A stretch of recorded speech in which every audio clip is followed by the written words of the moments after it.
Alhamdulillah ya, semua sehat. Nadia kenapa? Sedang batuk? Sehat. Oh, alhamdulillah sehat. Baiklah anak-anak, sebelum kita memulai pembelajaran pada pagi hari ini, alangkah lebih baiknya jika kita berdoa terlebih dahulu agar ilmu yang kita dapatkan hari ini bisa diterima dengan baik, kemudian bermanfaat untuk kita semua. Kepada Nyoman, bisa dipimpin untuk berdoa. Mari teman-teman, sebelum kita memulai pembelajaran pada pagi hari ini, alangkah baiknya kita berdoa menurut agama dan kepercayaan masing-masing. Berdoa mulai. Berdoa selesai. Alhamdulillah. Itu sepertinya ada satu bangku kosong. Hari ini Rizka tidak hadir. Ada yang tahu Rizka mana? Sakit.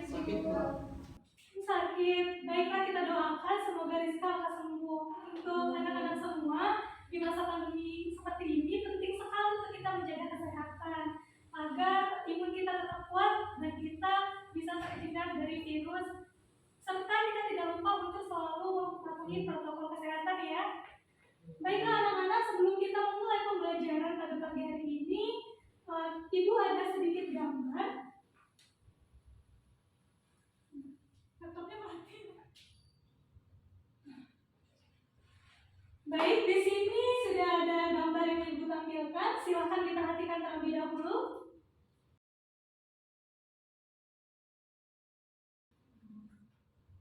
Dari gambar tersebut, kira-kira apa yang bisa kalian sampaikan dari pengamatan tersebut? Ada yang ingin mencoba? Bu. Ya baik, Nyoman silakan. Dari kedua gambar tersebut terdapat perbedaan di mana gambar A itu terlihat sungai yang kumuh, Bu. Kemudian kali ya itu. Iya. Ya, kali yang kumuh banyak sampahnya. Kemudian pada gambar B itu kali yang bersih, Bu. Baik, jawaban yang sangat bagus ya Nyoman. Kemudian sampah itu kira-kira berasal dari mana ya Nyoman? Dari manusia, Bu. Manusia yang membuang sampah sembarangan ke kali seperti itu, Bu. Oh, seperti itu. Baik, jawaban yang sangat bagus. Apakah ada pendapat lain? Saya Bu. Baik, Selvi silakan. Jadi menurut saya kalau untuk yang gambar A itu tuh merupakan lingkungan yang sudah tercemar, sungai sudah tercemar. Kalau yang B kan masih bersih ya Bu. Nah untuk yang A itu, dia itu ada tumpukan sampah plastik Bu. Jadi plastik itu bisa mencemarkan tanah karena plastik ini kan sulit untuk diurai Bu. Itu Bu. Baik, jawaban yang sangat bagus ya Selvi. Kira-kira nih menurut Selvi, tumpukan-tumpukan sampah itu akan mempengaruhi lingkungan tidak sih? Iya Bu, berdampak pada lingkungan karena dia akan menimbulkan bau tidak sedap dan juga terjadi pencemaran udara Bu, seperti itu. Baik, jawaban yang sangat bagus ya. Anak-anak, tadi kan kita sudah berbicara banyak tentang gambar tersebut. Kira-kira dari gambar tersebut, adakah yang tahu hari ini kita akan belajar tentang apa? Perubahan lingkungan Bu. Iya, bagus sekali. Jadi hari ini kita akan mempelajari tentang perubahan lingkungan.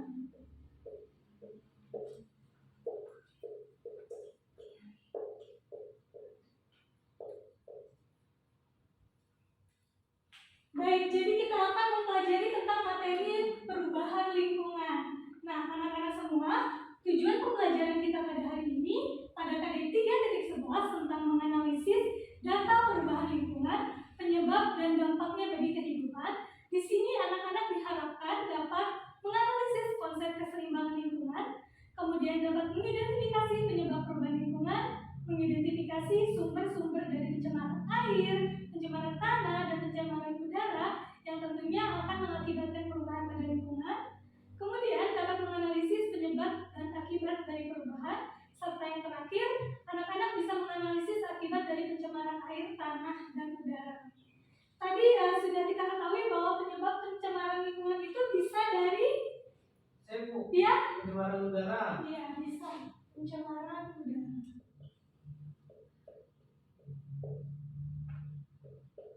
Ada jawaban yang lain? Ya Bu, pencemaran air Bu.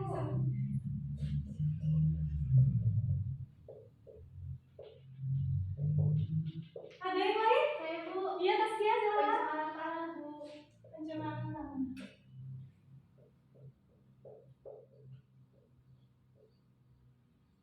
Baik, di sini kalian antusias sekali ya sepertinya belajar tentang perubahan lingkungan.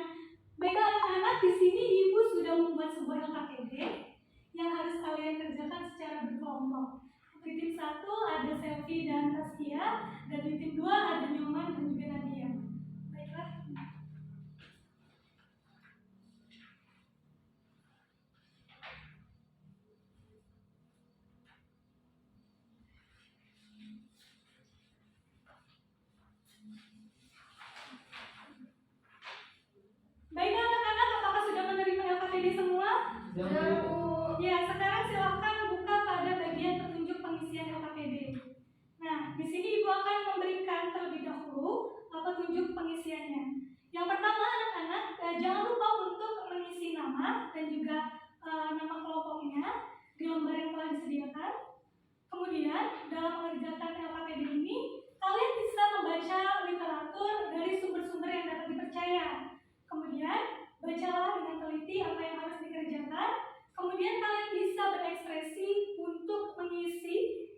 ya. Untuk itu pengerjaan LKPD-nya selama 10 menit bisa dimulai dari sekarang.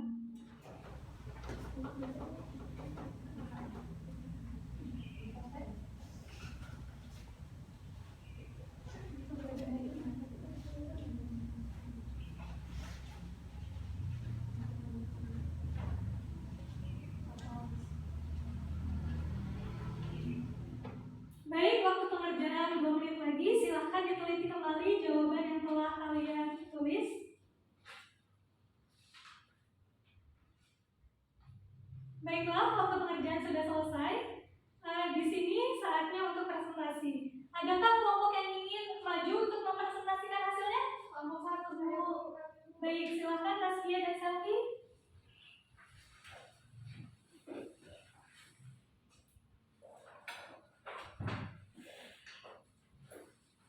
Assalamualaikum warahmatullahi wabarakatuh. Waalaikumsalam warahmatullahi wabarakatuh. Di sini kami dari kelompok 1 ingin mempresentasikan hasil diskusi kami sebelumnya. Izinkan kami memperkenalkan diri terlebih dahulu. Nama saya Salma Mandari dan rekan saya Tasya Rahma. Ya baik, jadi di sini kami akan membacakan hasil diskusi kami. Nah, berdasarkan data tersebut, jawablah pertanyaan-pertanyaan berikut. Nah, untuk nomor 1 itu identifikasi kesimpulan dari data indeks kualitas air atau IKA, indeks kualitas udara IKU, dan indeks kualitas tutupan lahan atau IKTL dari tabel yang sudah disajikan. Nah, untuk jawabannya IKA berdasarkan tabel nomor 1, rekapitulasi hasil perhitungan indeks kualitas air atau IKA nasional tahun 2015 sampai tahun 2019 pada Provinsi Jambi itu mengalami kenaikan IKA turun 0,938 dan Provinsi Lampung tren kecantuman nilai IKA naik 0,045. Lalu untuk IKU berdasarkan tabel 2, rekapitulasi hasil perhitungan indeks kualitas udara atau IKU nasional tahun 2015 sampai 2019 pada Provinsi Jambi, Sumatera Selatan, Bengkulu dan Lampung itu mengalami kenaikan. Pada Provinsi Jambi, nilai IKU mengalami kenaikan 0,289. Pada Provinsi Sumatera Selatan mengalami kenaikan IKU sebesar 0,594 dan pada Provinsi Bengkulu mengalami kenaikan 0,110. Sedangkan pada Provinsi Lampung, tren nilai IKU sebesar 0,421. Selanjutnya yaitu IKTL. Nah, berdasarkan tabel 2, rekapitulasi hasil perhitungan indeks kualitas tutupan lahan atau IKTL nasional tahun 2015 sampai 2019 pada Provinsi Jambi, Sumatera Selatan, Bengkulu, dan Lampung itu mengalami kenaikan pada Provinsi Jambi tren linear nilai IKTL sebesar 0,7071, Sumatera Selatan 0,074 dan pada Provinsi Bengkulu 0,503, sedangkan pada Provinsi Lampung 0,14. Lalu nomor 2, berdasarkan wacana tersebut, mengapa pencemaran air bisa terjadi di Sumatera Selatan? Nah, jadi pencemaran air ini dapat terjadi karena aktivitas yang dilakukan oleh manusia, contohnya itu seperti membuang sampah atau limbah rumah tangga ke sungai. Selanjutnya akan dilanjutkan oleh rekan saya. Baik, selanjutnya yaitu pertanyaan mengapa udara dapat dikatakan tercemar. Menurut kelompok kami, udara itu dapat dikatakan tercemar apabila ia memiliki ciri-ciri yang pertama yaitu memiliki kadar karbon dioksida yang sangat tinggi. Kemudian yang kedua yaitu berwarna atau udara yang baik tidak dapat dilihat karena tidak berwarna. Tetapi jika sudah tercemar udara, maka akan berwarna kehitaman atau keabu-abuan karena mengandung zat-zat polutan yang berbahaya. Kemudian yang ketiga, udaranya berbau atau tidak segar lagi. Untuk pertanyaan berikutnya yaitu sebutkan dan jelaskan ciri-ciri lahan yang tercemar. Menurut kami yaitu ciri-ciri lahan yang tercemar adalah terdapat beberapa indikator. Yang pertama, tanahnya sudah tidak subur lagi. Yang kedua, pH-nya sudah asam atau di bawah 6 atau juga bisa di atas menjadi basah yaitu 8. Dan tanahnya sudah berbau busuk dan kering. Baik, untuk pertanyaan berikutnya yaitu tuliskan pendapat Anda mengenai faktor perubahan lingkungan yang terjadi di Indonesia. Jadi menurut kami faktor perubahan lingkungan itu dapat terjadi akibat dua faktor yaitu mengenai faktor alam dan juga faktor manusia. Untuk perubahan faktor lingkungan sendiri akibat alam itu ada beberapa faktor alam yang seperti bencana alam, gunung meletus, gempa bumi, tsunami, kekeringan, kebakaran hutan, puting beliung, dan perubahan musim. Kemudian yaitu perubahan lingkungan akibat faktor manusia, contohnya itu seperti penggunaan pestisida, pupuk kimia yang berlebihan, kemudian pembukaan lahan atau juga limbah rumah tangga. Baik, mungkin itu saja dari kelompok kami yang bisa kami paparkan. Untuk kelompok yang lainnya mungkin bisa memberi tanggapan. Saya izin memberi tanggapan. Nah, berdasarkan wacana nomor 2 itu kan pertanyaannya, mengapa pencemaran air bisa terjadi di Sumatera Selatan? Nah, berdasarkan wacana bahwa ada faktor lain yang menyebabkan air tercemar di Sumatera Selatan. Itu akibat dari ulah nelayan yang menggunakan bahan peledak untuk menangkap ikan yang dapat mencemari ekosistem air dan ikan-ikan kecil di air tersebut, serta penggunaan deterjen dalam rumah tangga seperti itu. Terima kasih kawan. Kemudian ada lagi, Saya ingin menambahkan nomor 3 itu mengapa udara dapat dikatakan tercemar. Tadi kalian sudah menjawab, yaitu ada kadar CO2 yang tinggi, berwarna dan berbau. Saya akan menambahkan yaitu ada 2, yaitu yang pertama ada pengap, yaitu udara pengap ditandai dengan meningkatnya suhu karena adanya gas hasil pembakaran yang bercampur dengan gas pembuangan. Yang terakhir itu ciri-cirinya menyebabkan iritasi. Jadi iritasinya itu menyebabkan mata menjadi merah. Hal ini karena adanya gas hasil pembakaran yang bercampur dengan gas pembuangan. Terima kasih. Terima kasih untuk teman-teman semua yang telah memberikan tanggapannya. Itu saja Bu. Ya, silakan. Ya, mungkin sekian presentasi dari kelompok kami. Lebih dari kurangnya kami mohon maaf. Pada Allah kami mohon ampun. Kami akhiri. Wassalamualaikum warahmatullahi wabarakatuh. Waalaikumsalam warahmatullahi wabarakatuh. Mari kita beri aplaus untuk kita semua. Baik, bisa dikumpulkan kembali KTP-nya.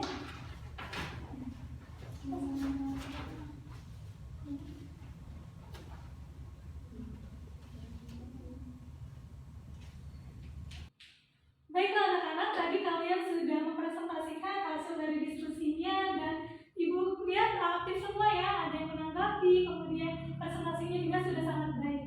Kemudian di sini Ibu hanya ingin memberikan sedikit tambahan terkait materi kita pada hari ini. Nah, berbicara tentang perubahan lingkungan, tentunya kita harus terlebih dahulu mengetahui tentang konsep keseimbangan lingkungan. Jadi apa sih itu keseimbangan lingkungan? Jadi keseimbangan lingkungan itu merupakan suatu kondisi lingkungan di mana komponen biotik dan abiotiknya itu berada dalam komposisi yang proporsional. Nah, jika salah satu komponen biotik atau abiotiknya itu melebihi dari kondisi yang proporsional itu, maka akan mengakibatkan terjadinya perubahan pada lingkungan. Nah, selanjutnya perubahan pada lingkungan ini tadi sudah disebutkan oleh rekan yang maju tadi ya, bisa disebabkan karena faktor alam dan juga karena faktor manusia. Nah, perubahan lingkungan yang disebabkan oleh faktor alam itu bisa berupa bencana alam seperti gunung meletus, kemudian tsunami, dan juga gempa bumi. Sedangkan perubahan lingkungan akibat faktor manusia itu banyak sekali ya, seperti pembukaan lahan, kemudian aktivitas pertanian yang menggunakan pestisida, pembuangan sampah, dan faktor-faktor lainnya yang banyak sekali.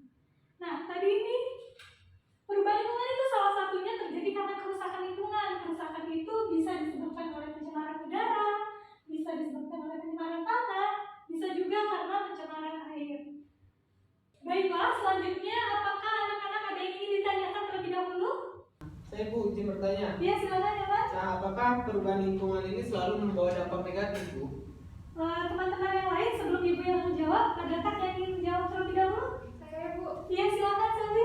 Menurut saya ada dampak positifnya Bu, karena contohnya ya itu pada gunung meletus. Nah, pada gunung meletus itu dia tuh memiliki. Bagaimana Nyoman? Apakah jawaban dari Selvi sudah terjawab? Sudah terjawab Bu. Jadi dampak positif itu bagi alam dan dampak negatifnya itu bagi manusia mungkin Iya, seperti itu. benar sekali Nyoman. Baik. Jadi perubahan lingkungan ini tidak selamanya menghasilkan dampak negatif ya. Seperti yang telah dijelaskan Selvi tadi, ternyata ada juga perubahan alam yang bisa berdampak positif bagi kita. Kemudian, adakah lagi yang ingin ditanyakan? Cukup Bu. Cukup ya. Jika cukup, sekarang Ibu yang akan bertanya kepada kalian. Di sini tadi pagi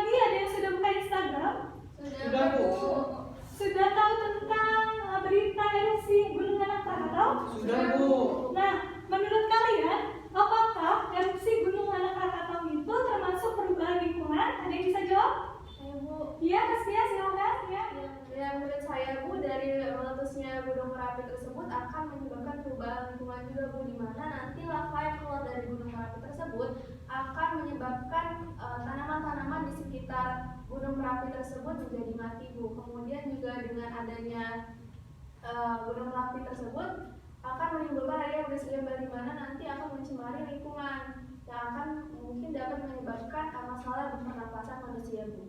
Jawaban yang sangat baik ya dari Taskia, artinya kalian sudah memahami materi pada hari ini.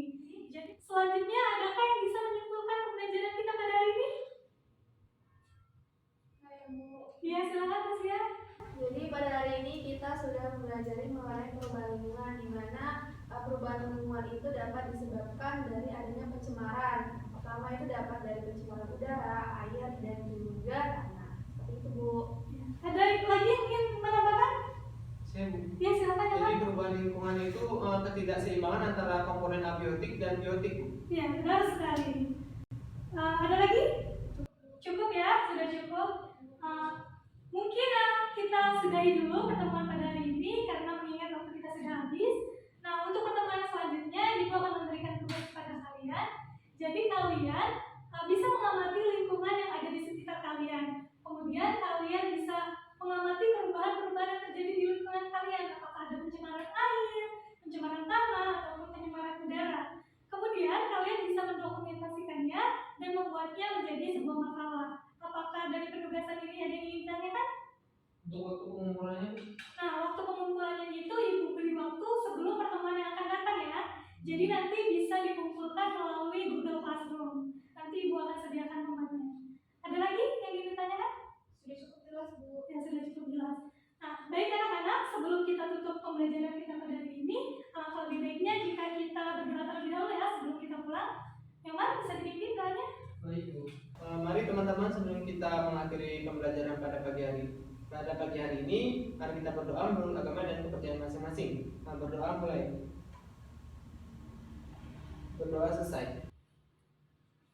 Baik, pembelajaran hari ini telah kita selesaikan. Ibu akhiri, wassalamualaikum warahmatullahi wabarakatuh. Waalaikumsalam